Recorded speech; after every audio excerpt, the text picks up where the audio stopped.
Olá, turma. Sou o professor Ananias Neto. Vamos dar continuidade à disciplina Redes WAN, que faz parte do curso técnico em telecomunicações do Instituto Federal do Pará.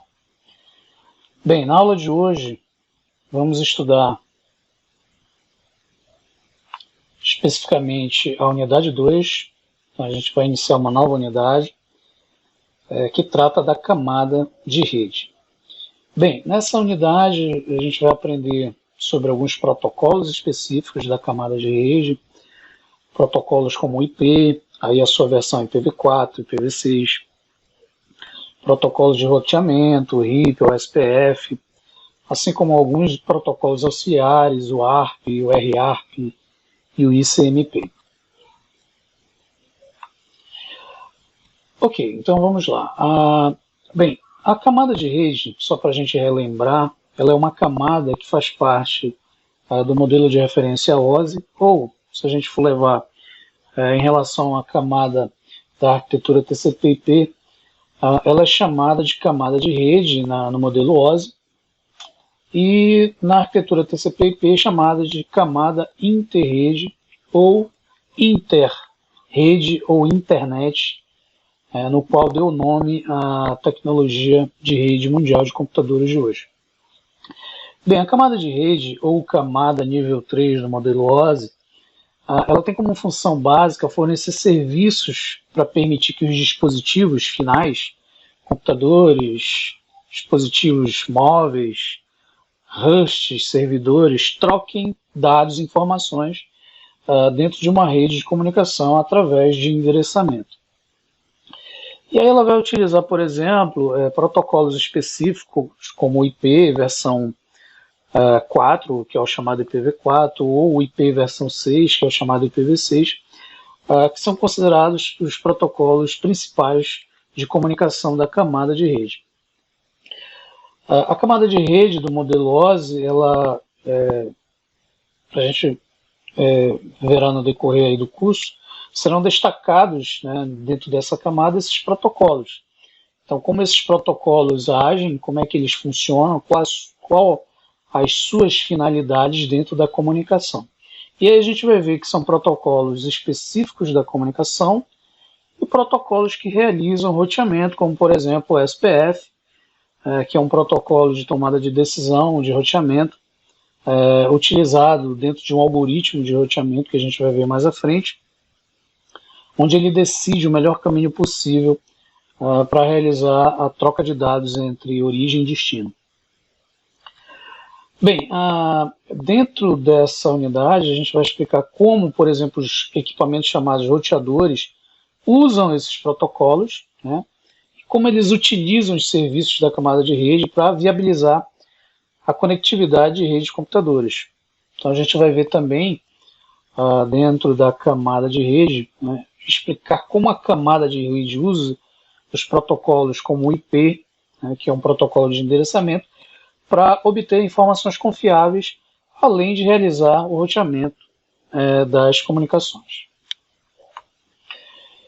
Bem, para realizar a comunicação através dos limites da rede, que envolve a minha rede, os protocolos da camada de rede eles vão executar o que a gente chama de 4 operações básicas.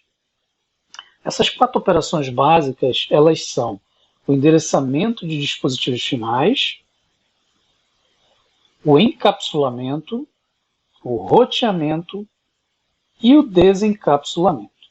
Bem, o que vem a ser cada item, cada operação dessa relacionada aos protocolos da camada de rede? O endereçamento de dispositivos finais, ele proporciona que os dispositivos finais devem ser configurados com um determinado endereço, que a gente vai aprender mais à frente, que é o endereço IP. E esse endereço vai ser um endereço exclusivo, a gente chama de endereço único, endereço universal único, para identificar cada dispositivo na rede. Então essa é a função do endereçamento de dispositivos finais, determinar um endereço único para que cada host dentro da minha rede tenha uma identificação única.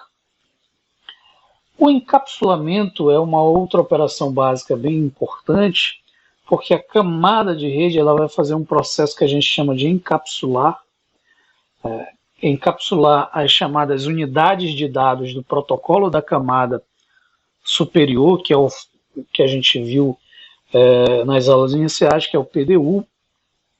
Então ele vai encapsular os dados da camada superior, no caso a camada de transporte, em um pacote específico da camada de rede.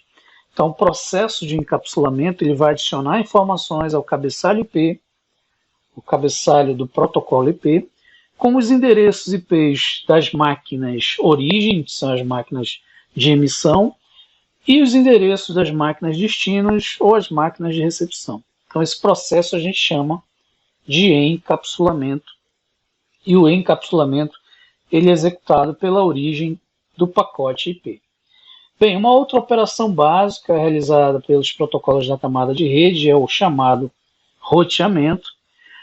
O roteamento ele é importante na camada porque a camada de rede ela vai fornecer serviços para direcionar os pacotes para uma determinada máquina destino dentro de uma determinada rede ou dentro de um conjunto de redes, redes distintas ou redes locais. Então, para trafegar esses dados de uma rede para outra, o pacote ele deve ser processado por um equipamento que a gente chama de roteador, que a gente vai estudar mais à frente. E aí a função desse equipamento, do roteador, é escolher o melhor caminho e direcionar esse pacote para a máquina destino, em um processo conhecido como roteamento. Então a gente vai ver que existem alguns algoritmos de roteamento que determinam o melhor caminho possível dentro de políticas específicas de roteamento, dentro de técnicas de roteamento. E aí esse pacote ele pode trafegar dentro da minha rede entre muitos outros roteadores antes de chegar ao seu destino. Então o roteamento ele vai determinar essa rota padrão, e essa rota pode mudar de acordo com o algoritmo que se usa e de acordo com a disponibilidade da minha rede. Cada equipamento chamado de roteador ele vai analisar esse pacote que atravessa a rede para determinar onde chegar, para determinar o seu destino final. E aí, essa troca de informações entre roteadores, a gente vai ver mais à frente, chamada de saltos. Então, quando um roteador entrega a informação para outro roteador, ele realiza um salto dentro do roteamento. Bem, a quarta operação básica é o chamado processo de desencapsulamento. Bem, o processo de desencapsulamento, basicamente, ele é um processo inverso ao encapsulamento. Então, quando o pacote chega à camada de rede de uma máquina destino, por exemplo, essa máquina vai verificar o cabeçalho IP desse pacote. Então, se o endereço IP de destino que estiver no cabeçalho corresponder ao seu próprio endereço IP dessa máquina, o cabeçalho IP será removido desse pacote. E aí, depois que o pacote é desencapsulado, que é o processo de desencapsular, desempacotar pela camada de rede, a PDU, que é a unidade de dados do protocolo, resultante da camada superior, a camada 4 de transporte, é transferida para o serviço apropriado à camada superior, a camada de transporte. Então, o processo de desencapsulamento ele é executado geralmente pela máquina destino do pacote IP. Então, essas são as 4 operações básicas realizadas pelos protocolos da camada de rede. Ok, agora vamos ver alguns protocolos da camada de rede. Então, como a gente viu inicialmente, a camada de rede, que é denominada pelo modelo OSI, na arquitetura TCP/IP, ela também é conhecida como camada interrede. Dentro dessa camada de rede ou interrede na arquitetura TCP/IP, vamos verificar que existe um conjunto de protocolos que vão realizar a função básica da camada de rede, que é realizar a comunicação entre máquinas utilizando o protocolo de endereçamento chamado de IP, o Internet Protocol. Então, cada camada do modelo da arquitetura TCP, o modelo OSI, vai realizar uma função específica, né, e a camada de rede, especificamente, ela vai realizar o processo de comunicação entre máquinas utilizando um endereçamento, que a gente chama de endereçamento lógico, que também é conhecido como protocolo IP, o Internet Protocol. Bem, dentro da rede, cada máquina vai receber um identificador. Esse identificador é chamado de endereço IP, que é o Internet Protocol, e ele vai realizar diversas funções, dentre elas a função de roteamento, que consiste no transporte de mensagens de informações entre redes, geralmente redes distintas, e na decisão de qual caminho ou qual rota, ou qual a melhor rota possível deve ser estabelecida para que uma mensagem deve seguir através da minha comunicação, da minha estrutura de rede para chegar ao seu destino. Então a camada de interrede ou a camada de rede, ela vai reconhecer a localização de outros computadores justamente por esse endereço universal, esse endereço único que é o IP. Vai realizar o processo de roteamento, que é determinar o melhor caminho entre origem e destino, a melhor rota possível, os melhores caminhos que os pacotes vão trafegar dentro da rede. E aí nós temos os principais protocolos dessa camada.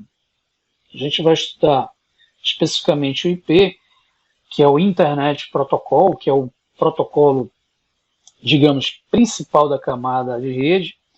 No entanto, existem outros protocolos, como o ARP, que é o Address Resolution Protocol, ou simplesmente Protocolo de Resolução de Endereço. Ele é um protocolo muito importante, porque ele proporciona a conversão de endereços da camada de rede para a camada de enlace. Então, é uma resolução da camada de rede ou interrede em um endereço da camada de enlace. Então, geralmente é uma resolução, é uma conversão entre o endereço IP e o endereço MAC, endereço físico. Então, é uma conversão do endereço lógico para o endereço físico, endereço IP para o endereço MAC. Outro protocolo é o RARP. Esse R é de Reverse, então Reverse Address Resolution Protocol. Seria o protocolo de resolução reversa de endereço. Bem, ao contrário do ARP, o RARP ele vai associar um endereço MAC, endereço físico, conhecido a um endereço IP, um endereço lógico. E por fim nós temos o ICMP. O ICMP ele significa Internet Control Message Protocol. Então ele é um protocolo de mensagens e dados estatísticos. Ele é um protocolo que geralmente é associado com diversos protocolos, como o IP. Então ele auxilia, por exemplo, o IP a estabelecer, através de dados estatísticos ou informações via mensagem, né? Então ele auxilia esses protocolos a realizar as suas atividades. Então a gente vai ver depois alguns exemplos utilizando o ICMP. Ok, vamos estudar agora o protocolo IP, que é considerado o principal protocolo da camada de rede ou camada interrede. Bem, IP significa Internet Protocol, ou protocolo de internet. Bem, o IP ele é responsável pelo chamado endereçamento universal, envio de datagramas, pacotes na rede, entre máquinas que se comunicam, a chamada origem e destino. Então, o endereço IP ele nada mais é que uma identificação única entre máquinas que vão se comunicar de uma origem a um determinado destino. E aí o IP ele vai realizar uma função muito importante, que é a função de roteamento entre esses datagramas, esses pacotes na rede, repassando os dados para roteadores, que são os equipamentos que realizam o roteamento, na qual eles vão determinar o melhor caminho de origem até o destino. Bem, algumas características do IP, do Internet Protocol. Ele é um endereçamento único, então ele não pode ser duplicado, ele não pode ter cópias duplicadas numa rede, ele é um endereço lógico universal, endereçamento lógico universal. Ele possibilita realizar roteamento, ou seja, determinar a melhor rota possível entre origem e destino. O endereço IP, o protocolo IP, ele não garante a entrega desses datagramas. Isso vai ser responsabilidade de outro protocolo, como, por exemplo, o protocolo TCP da camada de transporte, né, onde eu vou ter um serviço confiável. Já o IP, ele não tem essa garantia, então ele não é um serviço confiável, né, porque essa não é a função dele. A função dele é endereçar unicamente origem e destino, para estabelecer a comunicação em rede e realizar, por exemplo, o roteamento. Bem, ele não realiza a ordem dos dados, então isso fica a critério de outro protocolo, também a cargo do TCP, da camada de transporte. E, por fim, ele é não confiável, o recebimento dos datagramas. Ou seja, ele não garante, ele não ordena e não nos dá confiança do recebimento dos datagramas. Essas três funções últimas, vão ser destinadas à camada de transporte, especificamente do protocolo TCP. Bem, o endereço IP ele é uma identificação única, como a gente viu agora há pouco. Então, cada equipamento de uma rede é associado a um valor numérico único. E esse valor numérico único a gente chama de endereço IP. Bem, na sua versão inicial, o endereço IP é formado por um número de 32 bits, ou simplesmente 4 bytes. Então, aqui nós temos um exemplo, onde nós temos uma sequência de 4 bytes compondo os 32 bits. Esse endereçamento vai nos permitir, por exemplo, gerar um valor que a gente chama de notação decimal pontuada. Então, os bits, sequência binária, ela vai ser convertida numa sequência decimal. Então, como é visto geralmente nas disciplinas introdutórias, onde se aprende a conversão de binário para decimal, decimal binário, as máquinas que utilizam o endereçamento IP realizam essa conversão. Então, geralmente a máquina trabalha em bits, já o homem, né, trabalha em decimal. Então, por isso existe essa representação. Então, o endereçamento IP ele é representado por 4 números decimais, isso para facilitar a informação para o homem, e para a máquina representado em binário, onde cada número decimal eu vou ter uma sequência de 8 bits. Então, por exemplo, essa primeira sequência 01001000 equivale ao número decimal 72. 10000101 equivale ao número decimal 133. E assim por diante, né, no próximo 240, no próximo 21, formando a notação decimal pontuada. Notação decimal pontuada porque os decimais são separados por um ponto. Então, nós temos aqui 4 números decimais separados por pontos. Então, isso forma o nosso chamado endereço IP. Bem, o endereço IP ele é dividido em 2 partes básicas, né? Então, a minha sequência de 32 bits é dividida em 2 partes.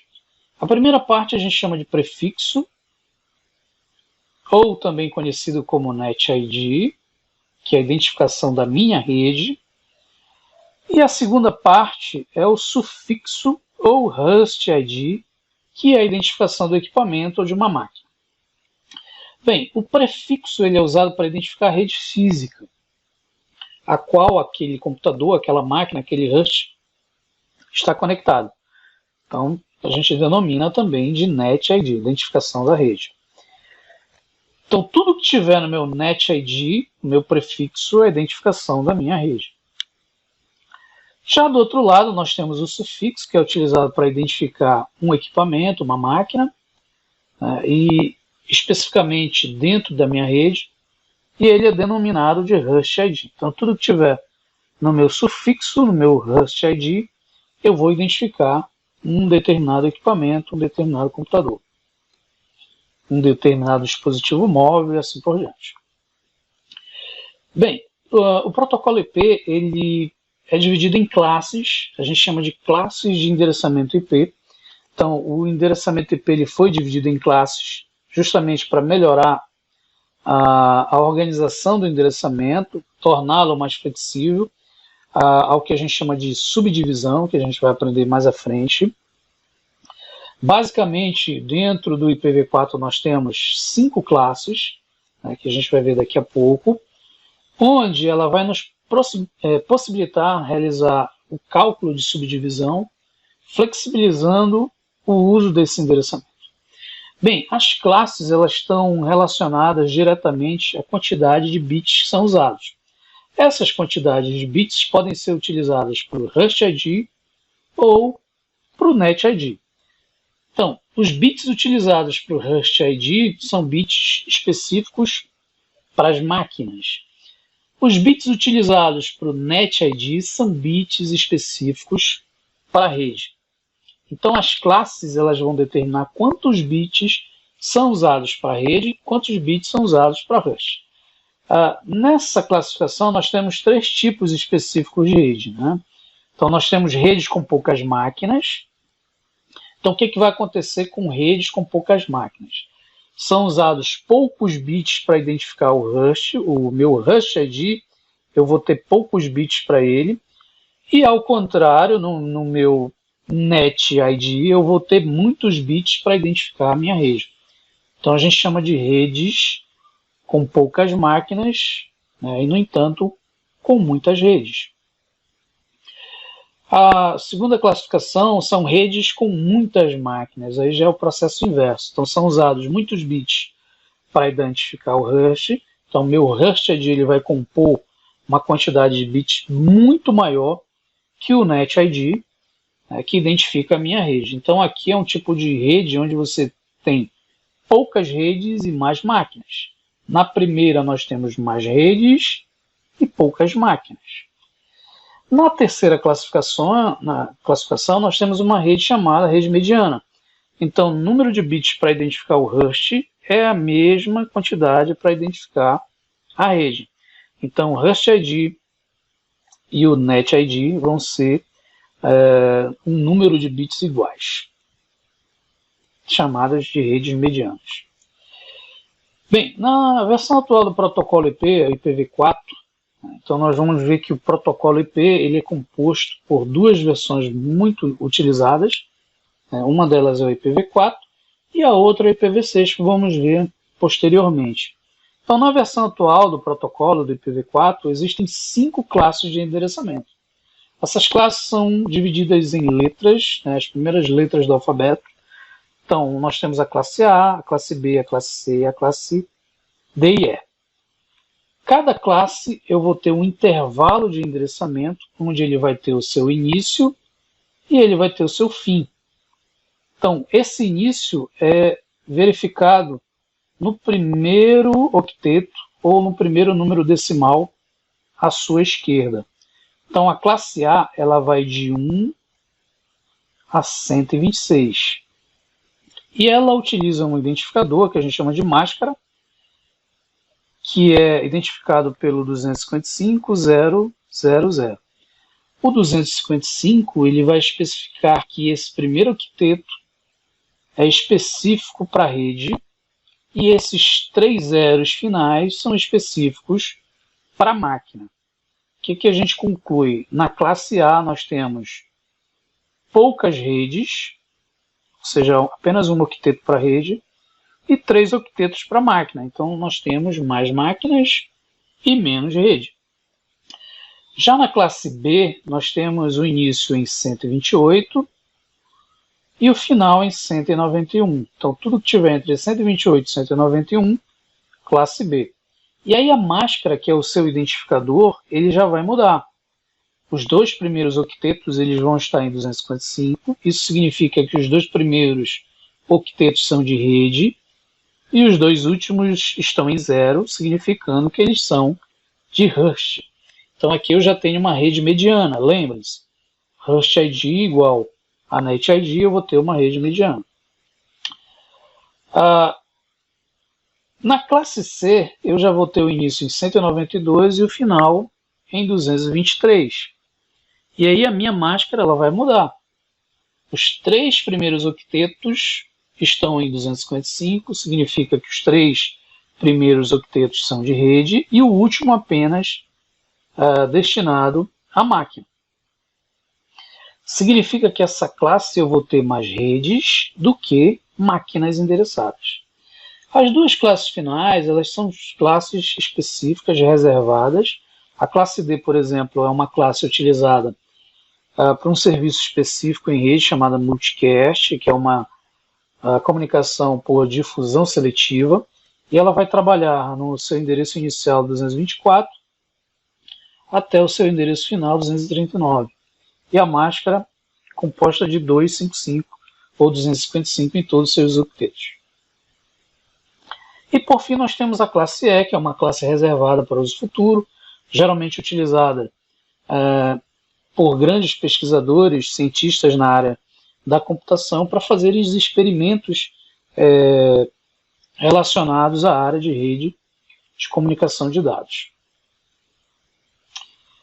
Bem, agora a gente vai ver um pouquinho sobre cada classe. Tá? Então, o esquema de classes, eles são divididos em espaços de endereçamento. Aí nós temos nossas 3 classes primárias, são as classes mais usadas, as classes usuais, que é a classe A, B e C, e as classes reservadas, né, para usos específicos, como a classe D multicast, que é uma comunicação em grupo por difusão seletiva. Então, eu escolho um grupo específico e transmito para aquele IP específico multicast e só aquele grupo vai receber a mensagem. E a classe E, como nós vimos anteriormente, é uma classe reservada para pesquisas futuras da arquitetura TCP/IP. Bem, a classe A ela consiste num endereço, ou num conjunto de endereços, que tem uma porção de identificação de rede em 1 byte, como a gente viu. Então, o primeiro octeto da minha esquerda, ou seja, aquele meu 1 byte, é uma porção de identificação da rede. E os 3 últimos bytes é uma porção de identificação da máquina, do meu host ID. E aí nós vamos ver que ele vai utilizar 7 bits restantes do meu primeiro octeto para identificar a rede. E os 24 bits para identificar as máquinas. Então a classe A ela vai de 1 a 126. Então toda vez que eu tiver um endereço IP começando entre 1 e 126, eu posso dizer que é classe A. Bem, na classe B, o que vai acontecer? Nós vamos ter uma rede mediana. Então eu vou utilizar 2 bytes para rede e 2 bytes para identificação de máquina. Então, host ID igual ao net ID. Bem, nessa classe ele vai utilizar 6 bits restantes do primeiro octeto, mais o segundo para identificar a rede. E aí eu vou ter 16 bits para identificar os hosts, como a gente vai ver daqui a pouco. A classe B ela vai de 128 a 191. Então, se o meu endereço estiver entre 128 e 191, classificado como classe B. Na classe C, eu vou ter 3 bytes iniciais para a rede, então os meus 3 primeiros bytes ou 3 primeiros octetos são para a rede, e o último byte para identificar a máquina.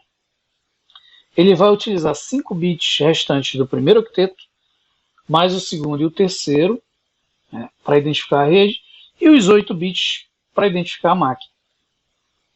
E aí a classe C, eu vou ter a faixa de 192 a 223.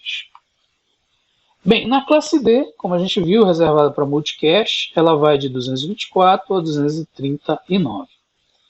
E a classe E, que é um endereço reservado para testes futuros, da implementação e controle da arquitetura TCP/IP, vai de 240 a 255. Bem, existem algumas classes específicas, e uma delas é a chamada classe dummy, que são endereços IPs reservados, que apesar de estarem dentro das faixas de classe A, B e C, elas não podem ser utilizadas para endereçamento público, como por exemplo na internet. Então são classes específicas para uso em redes locais, redes empresariais ou domésticas. Isso significa que eu não posso utilizar esses endereços para endereçar publicamente o meu host, ou seja, para utilizar ele na internet. Então, são classes reservadas para redes locais, empresariais ou domésticas. Bem, essas classes são do endereço 10.0.0.0 a 10.255.255.255, referente à classe A, 172.16.00 a 172.31.255.255, classe B, e da classe C nós temos o 92.168.00 ao 92.168.255.255. Então esses endereços são reservados para usos locais. Eles não podem ser utilizados em redes públicas.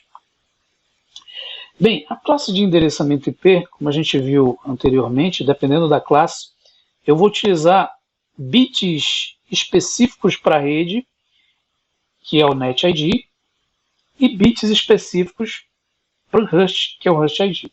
Então, por exemplo, na classe A, do meu primeiro octeto, onde eu tenho 8 bits, um bit, o bit inicial 0, né, é retirado desse NetID.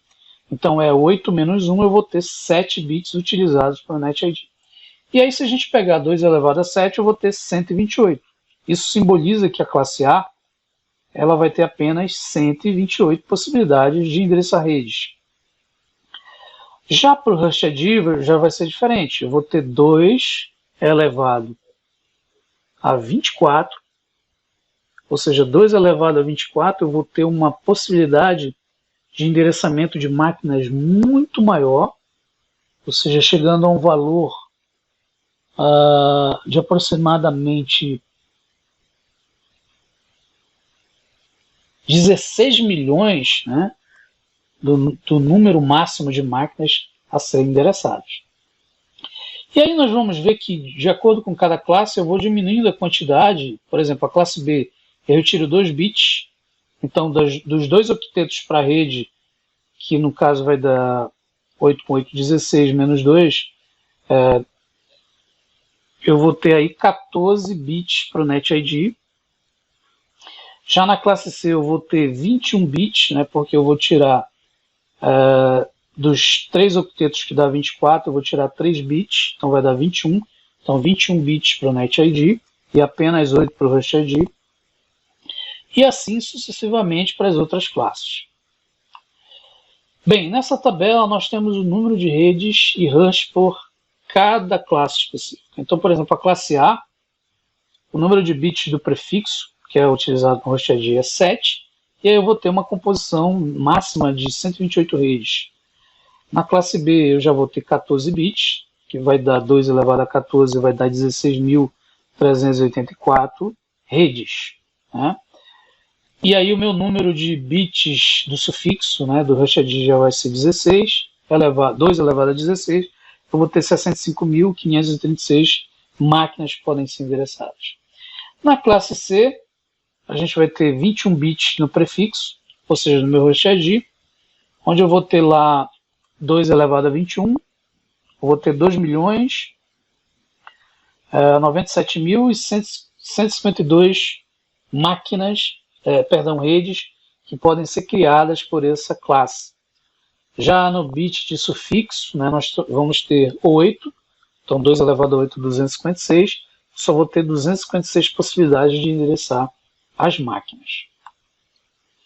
Bem, dentro do protocolo IP, nós temos os chamados endereços especiais.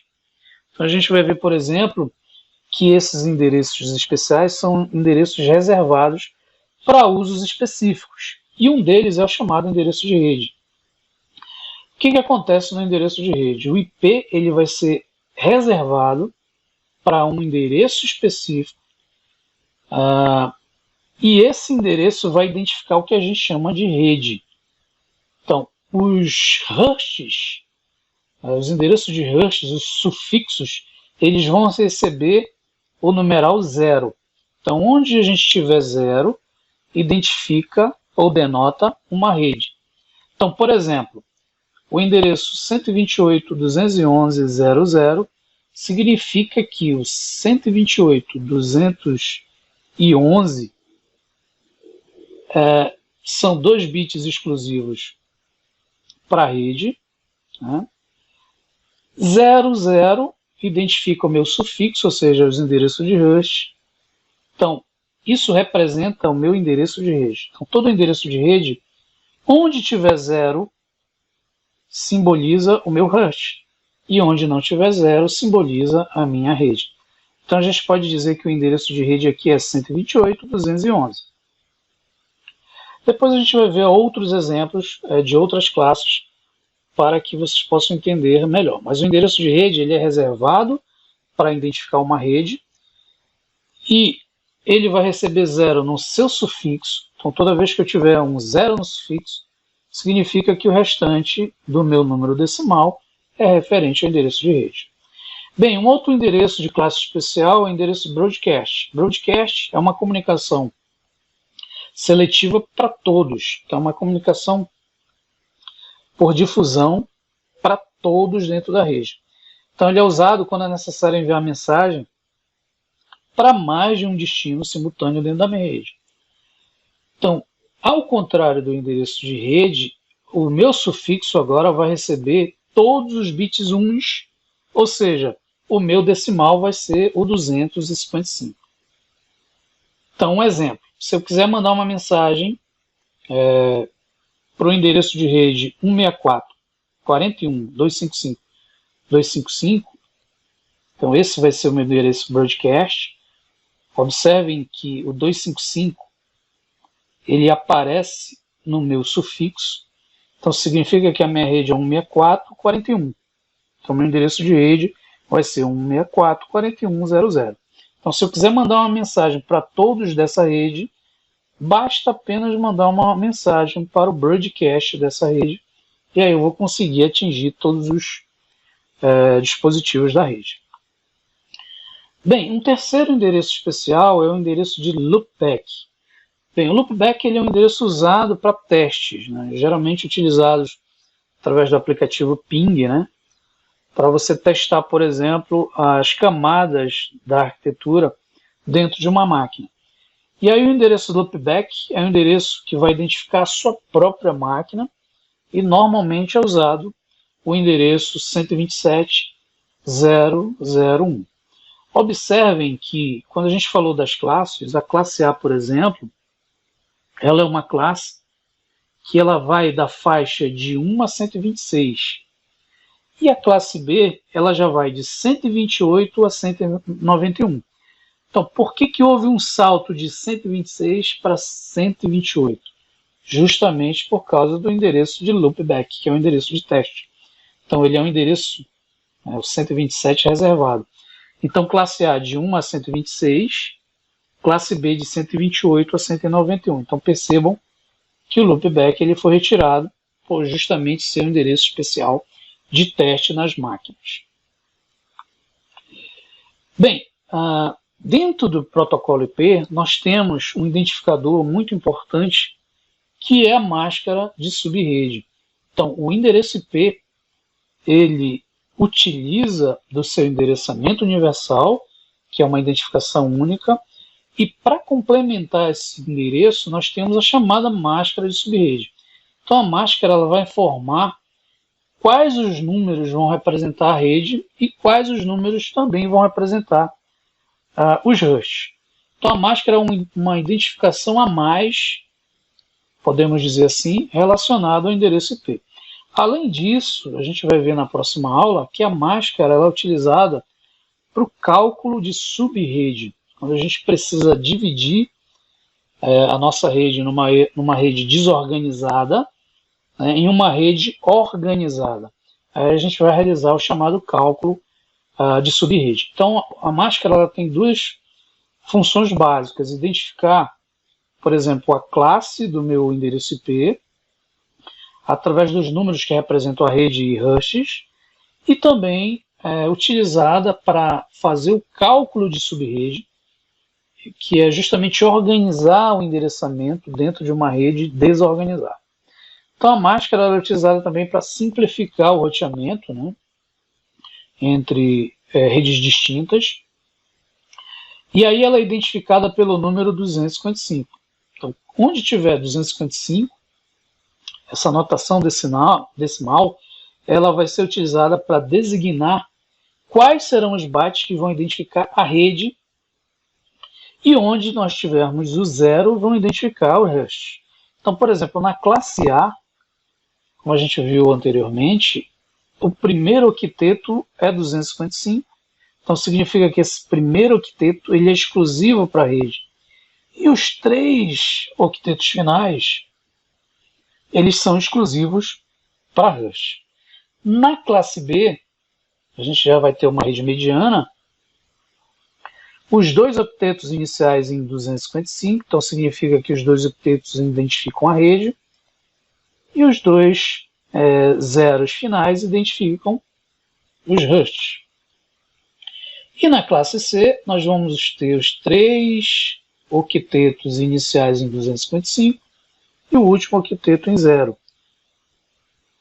simbolizando que eu vou ter um conjunto ou um número de redes maior do que o número de máquinas. Ok, turma, essa é uma aula introdutória sobre a camada de rede, onde estudamos sobre a função da camada de rede, sobre alguns protocolos, especificamente o protocolo IP. Na próxima aula a gente vai ver o cálculo de subrede para a gente entender melhor a função da máscara de subrede e vamos fazer alguns exemplos utilizando, obviamente, o endereço IP para que possamos entender melhor alguns conceitos que foram vistos na aula de hoje. E posteriormente vamos ver uma aula sobre endereçamento IPv6, que é a versão mais atual do IP. Então agradeço mais uma vez a compreensão de todos, obrigado e até uma próxima aula.